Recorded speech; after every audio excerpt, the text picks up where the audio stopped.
Risa Hontiveros. Senator Risa Hontiveros is recognized.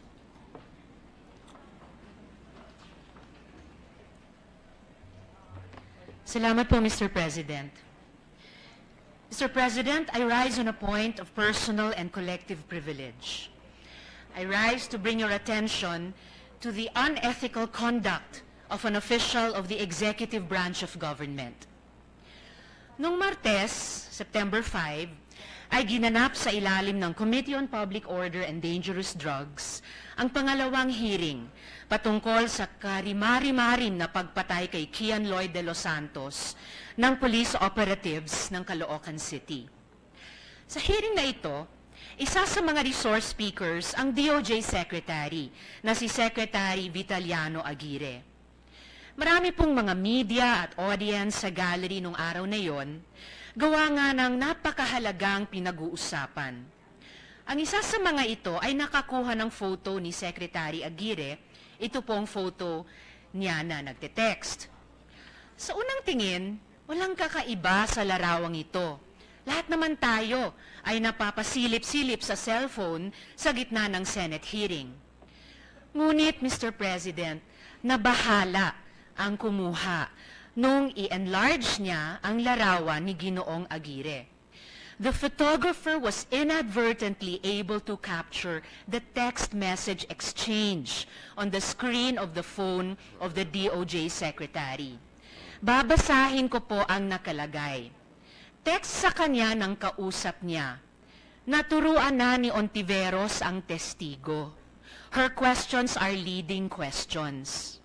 Reply ni Sec Aguirre, yun nga sinasabi ko dito. Very obvious. Kaya nga, expedite natin ang cases nyo against her. Pinasuri po namin ang larawan sa mga experts at pinatututuhanan nila ang authenticity nito. Ang katext po ni Sec Aguirre ay isang Kong Jing. Sa akin pong pagtatanong-tanong, nasabi sa akin na malamang sa malamang ang Kong Jing na tinutukoy ay si former Negros Oriental Representative Jacinto Jing Paras, na miyembro ng Volunteers Against Crime and Corruption, VACC, at kilala ng marami sa atin. Matatandaan na ang grupong ito ang nag-file ng impeachment case laban kay Chief Justice Sereno at nag-announce na magfa-file din ng impeachment laban kay Ombudsman Conchita Carpio Morales. Kabilang din sa VACC si Attorney Ferdinand Ferdy Topacio. Noong nakaraang Huwebes nga, si former Rep. Paras at si Attorney Ferdy Topacio ay sumugod sa opisina ko para bawiin ang mga witnesses na nasa poder ni Bishop David, gamit ang tatay na pinalaya mula sa Caloocan City Jail. This, Mr. President, despite the consent letters we had from the witness's mother in Oman, from her 22-year-old sister, and from the father himself. Nagsinungaling pa sila sa media na hindi daw ipinaalam sa tatay ang pagkupkop sa anak nito. Gayong hawak namin ang pruweba na hindi lang sa sinangguni ang tatay, ang anak niya mismo ang nagpaalam sa kanya na kay Bishop maglalagi. Noong Sabado ng gabi nga, sumugod sila sa Bishop's residence sa Caloocan para kunin ang mga witness na menor de edad gamit ang tatay na inilabas sa preso. Laking gulat nila nung ang bitbit nilang tatay na akala nila ay alas nila ay bumaliktad at nagsabing sasama na rin siya kay Bishop David at tatalikuran ang VACC at CIDG. Sayang, Mr. President, marami pa namang matitino sa VACC, kagaya ni Ginoong Boy Evangelista. Ngunit ang ilan sa kanila ay pumayag na maging kasangkapan sa pagsisinungaling ng administrasyon. Pawang kasinungalingan, Mr. President. Kaya nga po, Mr. President, ako po'y lubos na nababahala. First of all, by saying tinuruan ko ang testigo, is Secretary Aguirre accusing me of witness manipulation? Iyan po ay isang napakalaking akusasyon. I'd like to know exactly what part of the testimony of the witness, MC, did not pass the bar of truth of the good secretary.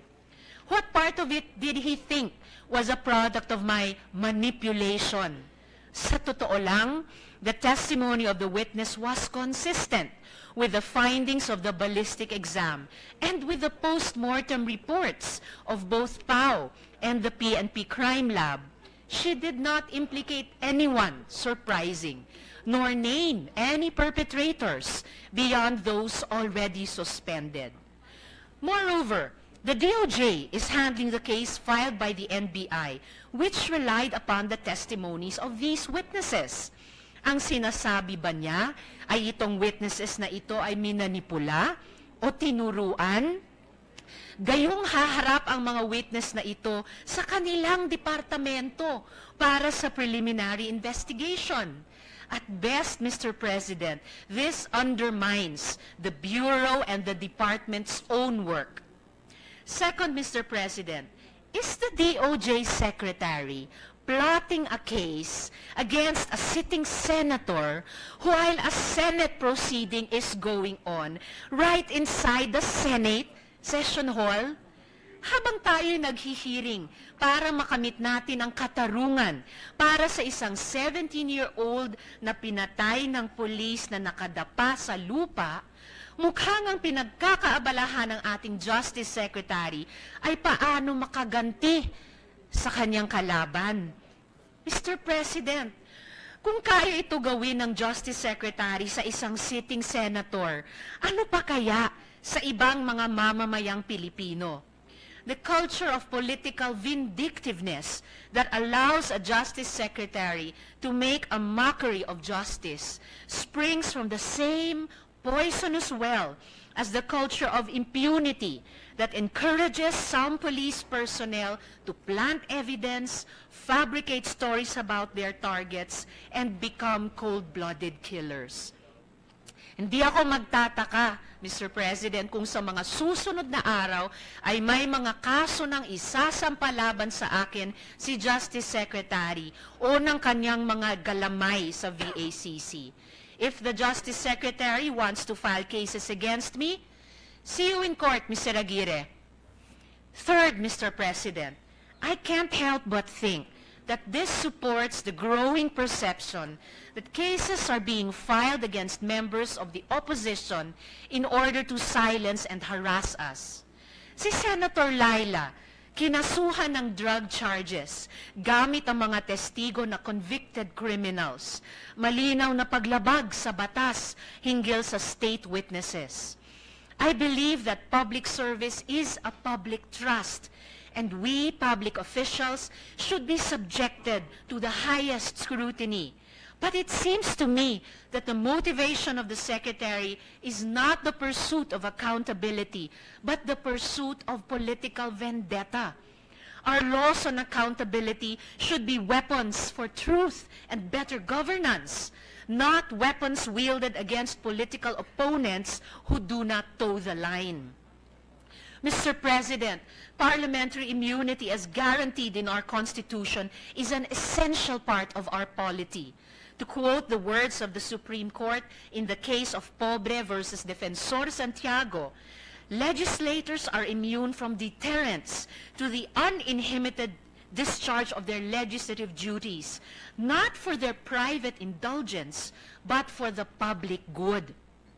The privilege would be of little value if they could be subjected to the cost and inconvenience and distractions of a trial upon a conclusion of the pleader, or to the hazard of a judgment against them based upon a judge's speculation as to the motives. Close quote. I am calling on my colleagues in the Senate, Mr. President. Perhaps it is due time to review provisions of law, both in the Constitution and in the revised Penal Code, on parliamentary immunities and privileges, and our right, as well as the right of the people we represent, to be protected from these baseless suits. Opposition legislators voted by the people are charged on the flimsiest of evidence, criminal cases are being used as weapons by the executive against the legislature.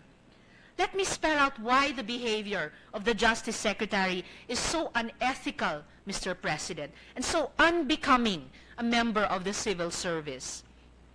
Here is the Secretary of Justice, the head of the principal law agency of government, and whose functions include the prosecution of offenders. He has supervision and control over prosecutors who conduct preliminary investigations to determine whether or not there is probable cause against an accused. Kung sa simpleng lengguwahe ng kalye, ang opisina niya ang nagpapasya kung tutuluyan ang kaso laban sa akusado. Anyone with that kind of power must hold himself to the highest standard of impartiality. But this is apparently not important to the good secretary. Siya po'y nakikipagkuntsabahan sa isang grupo para magsampa ng kaso. Kaso na opisina din niya ang magpapasya kung may probable cause o wala. There are no words, Mr. President, for this kind of lutong Macau. There are no words. Mr. President, hindi na bago sa atin ang kapalpakan ng Secretary of Justice. Hindi ba siya din ang nagkalat nung kasagsagan ng pagbomba ng Marawi na sina Senator Bam at Senator Sani Trillanes ay nagpunta sa Marawi at nakapagpulong sa mga sangkot sa siege? Hindi ba opisina niya ang nag-downgrade ng kaso ng mga pulis na pumaslang kay Albuera Mayor Rolando Espinosa? Hindi ba siya ang nakipagkita kay Jack Lam sa isang hotel sa The Fort, bagamat si Jack Lam ay may mga hinaharap na kasong nakahain at iniimbestigahan? All these lead me to the conclusion, Mr. President, that there is no other respectable option but to call on the Justice Secretary to resign. He is in violation of Republic Act 6713, or the Code of Conduct and Ethical Standards for Public Officials and Employees. To quote Section 4B of the said law, public officials and employees shall perform and discharge their duties with the highest degree of excellence, professionalism, intelligence, and skill. They shall enter public service with utmost devotion and dedication to duty. They shall endeavor to discourage wrong perceptions of their roles as dispensers or peddlers of undue patronage. Secretary Aguirre undermines our justice system, and his continued stay in office is a vulgar insult to the Filipino people and our efforts for a more just society. Further, Mr. President, we must not allow attempts to thwart or diminish our constitutionally guaranteed right to parliamentary immunity. No legislator must be threatened with arrest or imprisonment for acts which she or he believes in good faith to be within the realm of functions reposed in her or him by the Constitution. It is time we revisit the concept of parliamentary immunity from arrest to ensure that a legislator cannot be prevented from attending to her or his duty as a member of Congress. While there are indeed constitutional safeguards available to an accused by the Constitution, and while these safeguards may constitute an obstacle to overreach and abuse of power by the prosecuting arm of the government, recent events have caused our reliance on such assurance to become irresolute. While the rights of an individual under the Constitution are vast, we need to examine whether these are adequate. If found wanting, then it is our duty to craft the appropriate measures to fill the gap. Given, Mr. President, that at the heart of this issue I bring before the Senate is the ethical conduct of a government official, and considering that I am seeking the review of our constitutional provisions on parliamentary immunity, I am respectfully moving to refer my speech to the Committees on Civil Service primarily and to the Committee on Constitutional Amendments and Codes secondarily. Marami pong salamat, Mr. President. Mr. President, may we recognize the Minority Leader to interpolate? The Senate Minority Leader Franklin Dillon is recognized. Just a few questions, Mr. President, if the lady will yield the floor. Very gladly, Mr. President. Mr. President, you have polled for the designation of Secretary Aguirre. Did I hear you correctly that this is based on, is it Section 4 of Section Republic 4A. Act? I'm sorry? Yes, Mr. President, Section 4 4A. of Republic Act 6713 of the Code of Conduct and Ethical Standards for Public Officials. Is that correct, Mr. President? Yes, Mr. President. Now, you know, Mr. President, I have been trying to compare our setup in the Department of Justice and the Secretary of Justice with the Secretary of Justice in the United States. My impression, just based on media reports, is that it would appear that the Secretary of Justice in the United States government enjoys a certain degree of independence from the President. And this is necessarily so because the Secretary of Justice is supposed to uphold the rule of law, prosecute the offenders, and regardless of political affiliation and loyalty, the Secretary of Justice in the United States is supposed to proceed in accordance with how he reads the law. My impression is that in this country, in our system, the Secretary of Justice being a political appointee, appears to be under the control and supervision of the President, and therefore has no independent judgment insofar as enforcement of the law is concerned. Is that a correct impression, Mr. President?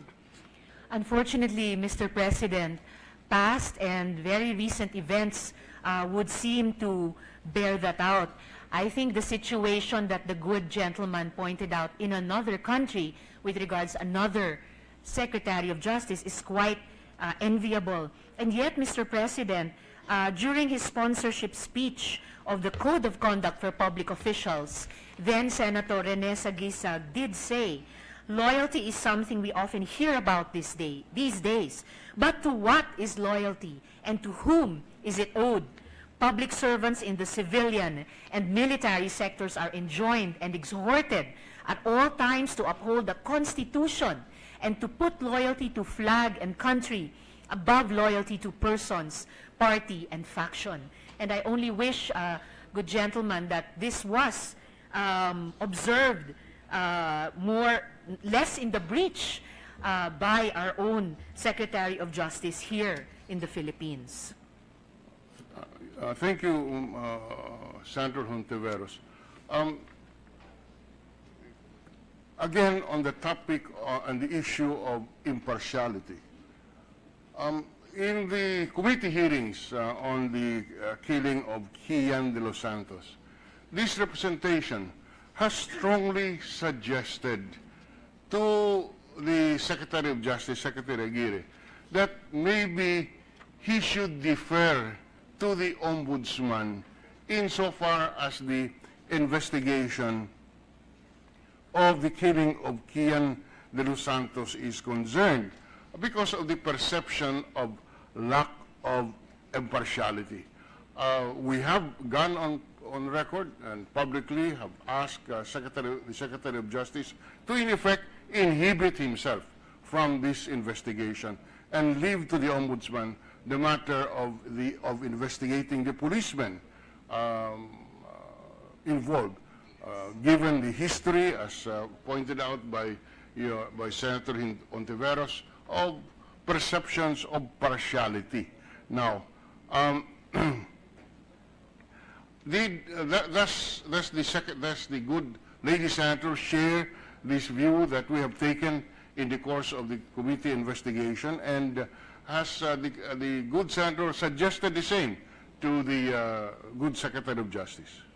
Yes, Mr. President.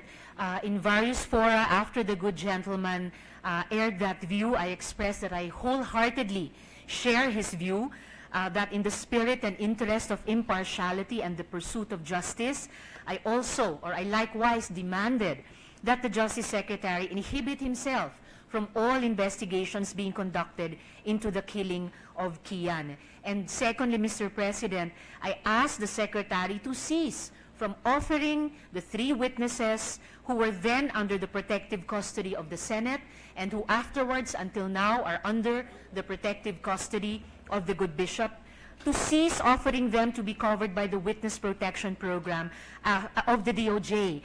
Because as the good gentleman from Iloilo also pointed out, after the Secretary's many one-sided statements in Senate hearings and even media interviews, it was plain to see that he had lost all credibility to hear Kian's case. And I repeat here what I've said before, that placing the witnesses in the Secretary's quote-unquote care would have been like delivering sheep into the lion's den, Mr. President. And I'm interested, how did the Secretary of Justice respond to the good senator on that point? Well, Mr. President, the Secretary said he had no problem with inhibiting, but that I should also inhibit myself from the Senate probe. At one point, he tagged me as a quote-unquote drama queen for demanding his inhibition and demanded that I state which cases exactly he has intervened in. There are some I could mention, Mr. President, but as to that drama queen tagging, well, Mr. President, pwede ako sa rom-com, pwede pa sa adventure, pero si Good Secretary hanggang kontrabida lang po, Mr. President.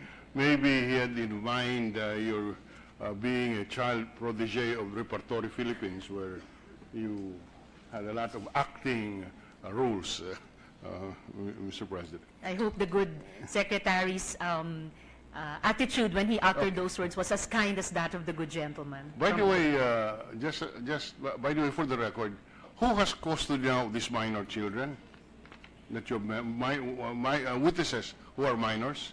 Is it Bishop David? Yes, Mr. President.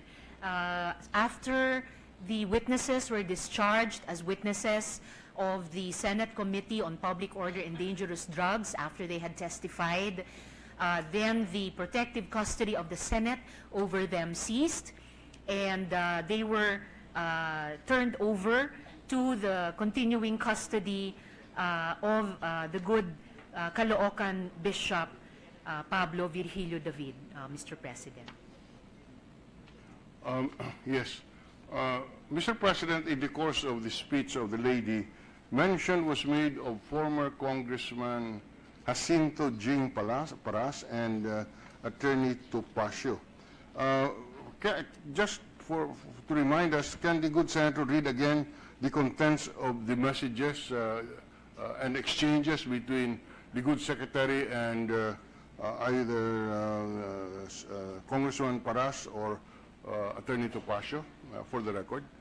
Yes, Mr. President. I will reread here the exchange between Secretary Aguirre and someone named Kong Jing.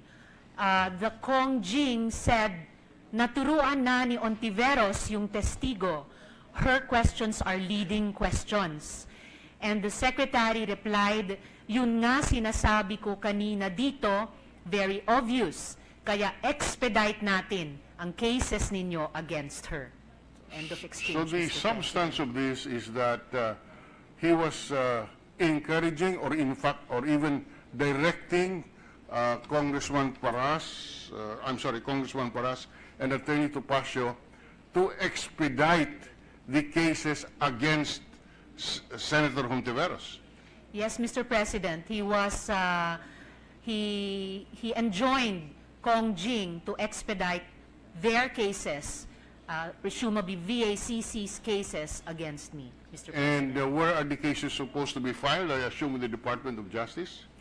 Well, that's why, Mr. President, I was so bothered by finding out about this, because nagmumukha po talagang lutong Macau.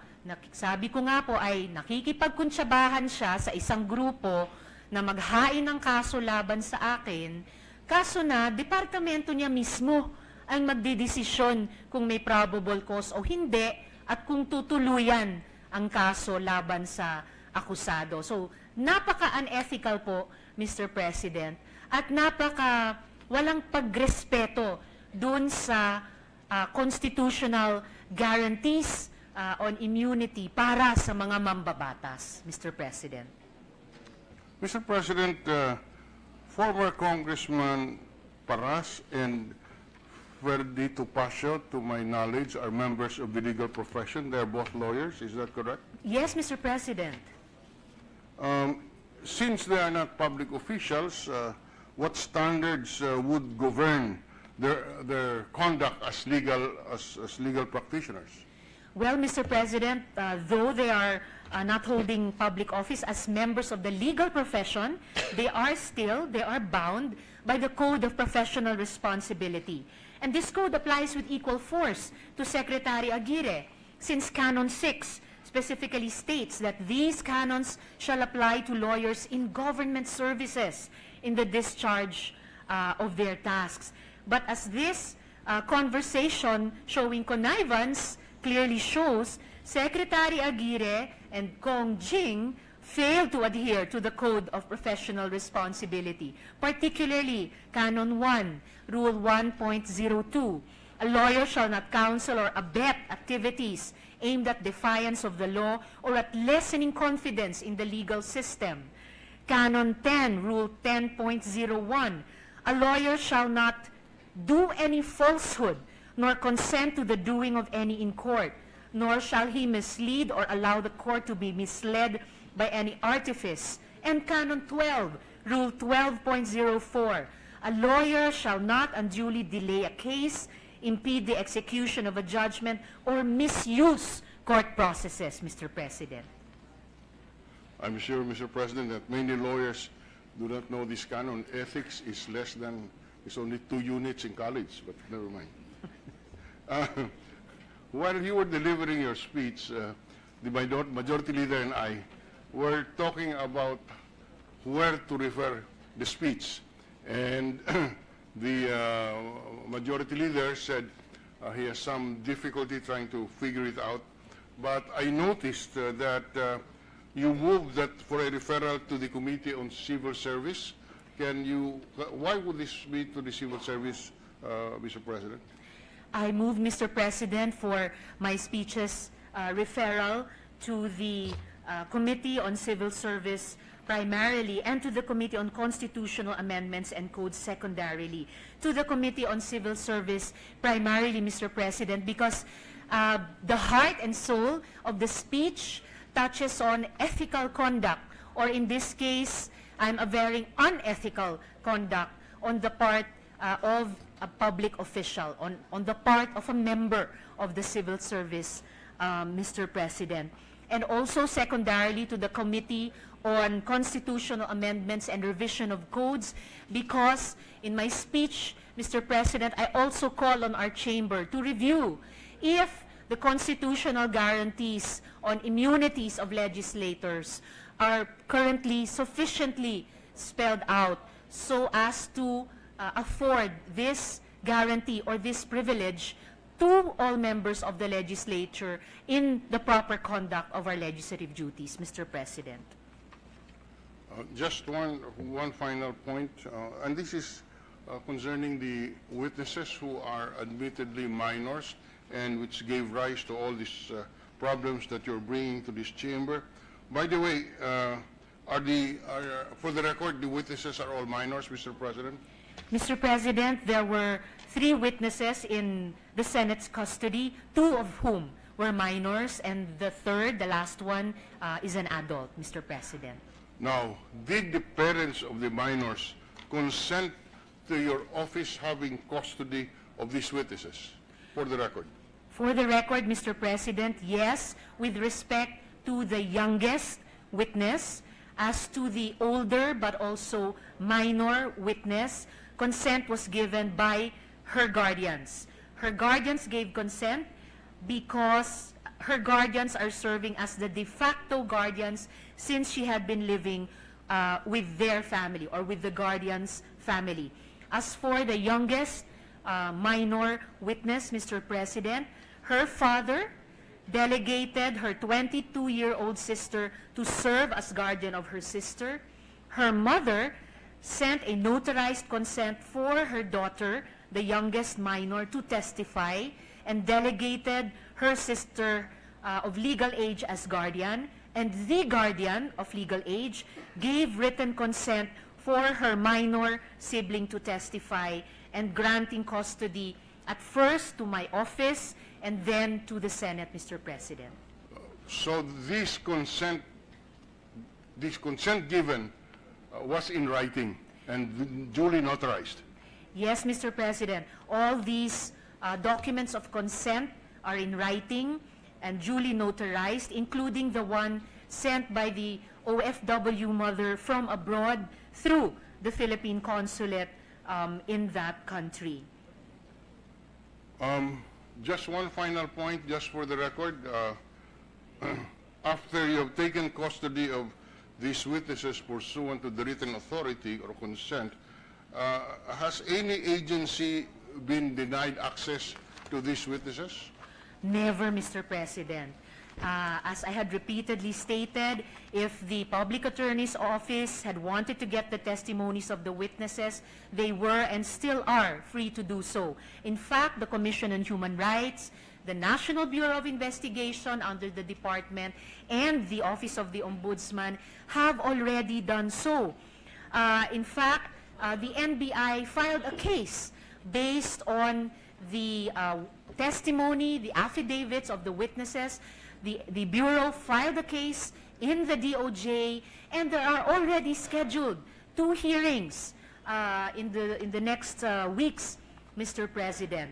So all agencies who have wanted to get the testimonies of the witnesses and interview them have been free to do so. 3 have already done so, including the NBI of the DOJ.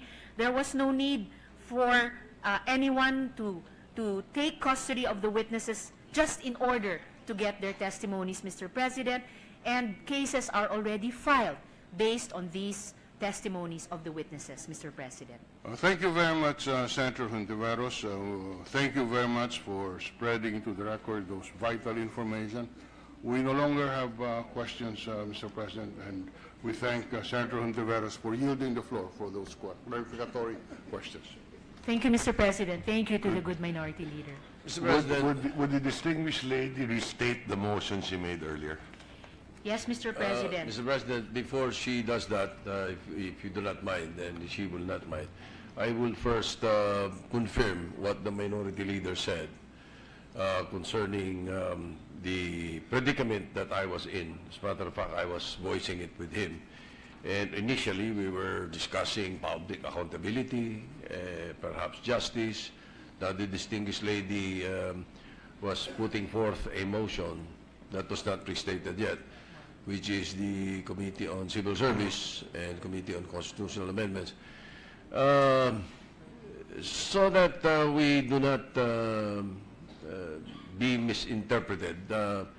May I move that her motion or her proposal be referred first to the Committee on Rules? I promise to report it out as early as tomorrow, Mr. President, just to make sure that we're not crossing any points on the issues raised, Mr. President. What is the response of the distinguished lady to the appeal of the majority leader? Mr. President, with the assurance of the good majority leader to refer my speech soonest to the appropriate committees according to the Committee on Rules, I yield to the wisdom of the majority leader, Mr. President. Majority leader. There is no objection from the gentle lady. If there is no objection, Mr. President, I restate the motion that the privileged speech, the entire privileged speech, be referred to the Committee on Rules, with the assurance that the Rules Committee will report it out tomorrow. Is there any objection? There being none, motion is approved. Thank you, Mr. President. Thank you, Majority Leader. Thank you, Mr. President. Last September 6, the Chamber approved on second reading Senate Bill 909 under Committee Report number 77. This is the bill on illegal gambling activities sponsored by Senator Lacson. However, some members of the Senate, particularly Senator Gatchalian, is requesting that he be allowed to introduce further amendments to the said measure by tomorrow. But today is the last day for any reconsideration. I therefore, the sponsor has agreed, for the record, on this request. So I move to reconsider the approval on second reading of Senate Bill 909 under Committee Report 77. Is there any objection? There being none, motion is approved.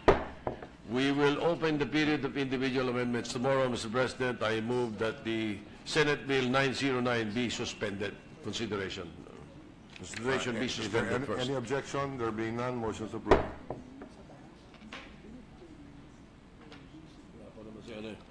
We have a few minutes of suspension, Mr. President. Minute suspension. Session is suspended.